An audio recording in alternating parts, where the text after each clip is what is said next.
2025 রাজ্যের মুখ্যমন্ত্রী অতিরিক্ত গুরুত্ব দিয়েছেন যে যাতে মেলা সম্পূর্ণ হয় সুষ্ঠুভাবে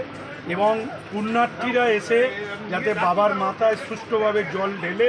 তাদের মনোবাঞ্ছা পূরণের প্রার্থনা করে বাড়ি ফিরতে পারে। এই সামগ্রিকভাবে শেওড়াফুলি নিমাইকীর্তি ঘাট সহ 16টি ঘাটে জল তুলে সুষ্ঠুভাবে বাবার মাথায় জল ঢেলে বাড়ি ফেরা পর্যন্ত এ রাজ্যের মাননীয় মুখ্যমন্ত্রী আমাদের পুণ্যার্থীদের সুরক্ষিত ব্যবস্থা করছেন। সেই জন্য তিনি আমাদের রাজ্যে আপনারা দেখেছেন প্রায় 6 জন মন্ত্রীকে পাঠিয়েছেন এবং 10টি ডিপার্টমেন্টে এই মেলা রিলেটেড 10টি ডিপার্টমেন্টের সচিবদের এবং অতিরিক্ত সচিবদের তিনি পাঠিয়েছেন এই মেলাকে সুন্দরভাবে সাকসেসফুল করার জন্য। আমরা ইতিমধ্যেই ট্যুরিস্ট লজে তারকেশ্বর ট্যুরিস্ট লজে আমরা আলোচনা করেছি, কোথাও এতটুকু গ্যাপ আছে সেগুলো পূরণ করার জন্য। আমরা আশা রাখছি যে এবারের মেলা অতীতের সমস্ত মেলার থেকেই সুষ্ঠুভাবে পরিচালনা হবে এবং আমরা এখানকার যিনি মহন্ত মহারাজ তার সাথেও আমরা দেখা করেছি, আরও কিছু পরামর্শ রয়েছে, সেই পরামর্শ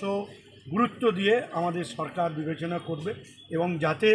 সকলের সহযোগিতার মধ্য দিয়ে এই মেলা সাকসেসফুল হয়, এটাই হচ্ছে আমাদের মূল লক্ষ্যমাত্রা। আমরা রাস্তায় আপনারা জানেন যে গঙ্গার ঘাটে সেখানে নিরাপত্তা জোরদার করা হয়েছে, গঙ্গায় ব্যারিকেড দেওয়া হয়েছে, জাল লাগানো হয়েছে যাতে কেউ জলে তলিয়ে না যায় এবং আসার পথে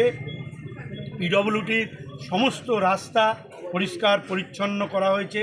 আসার পথে শৌচাগার, পানীয় জল, তারপরে হচ্ছে আপনার টিম সামগ্রিক মেলায় যা যা প্রয়োজনীয় থাকবে এবং পর্যাপ্ত সিসি ক্যামেরায় মোড়া ফেলা হয়েছে এবং আমাদের একদিকে চন্দননগর কমিশনের, একদিকে হুগলি গ্রামীণ পুলিশ, তারা সতর্কভাবে ব্যবস্থা হয়েছে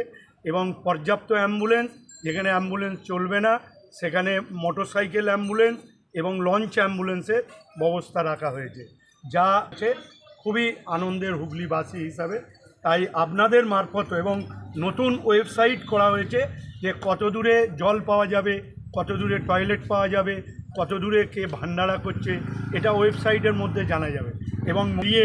সরকারি বাস সহ ট্রেন কিভাবে পাওয়া যাবে সমস্ত কিছু ওয়েবসাইটে আমরা পাওয়া যাবে। এবারে আমরা এই ওয়েবসাইটটা চালু করলাম, এমনকি মন্দির কতক্ষণ খোলা থাকবে, কোন কোন টাইমে খোলা থাকবে সেগুলো এই ওয়েবসাইটে জানা যাবে এবং তারকেশ্বর এবং বৈদ্যবাটি ঘাট পর্যাপ্ত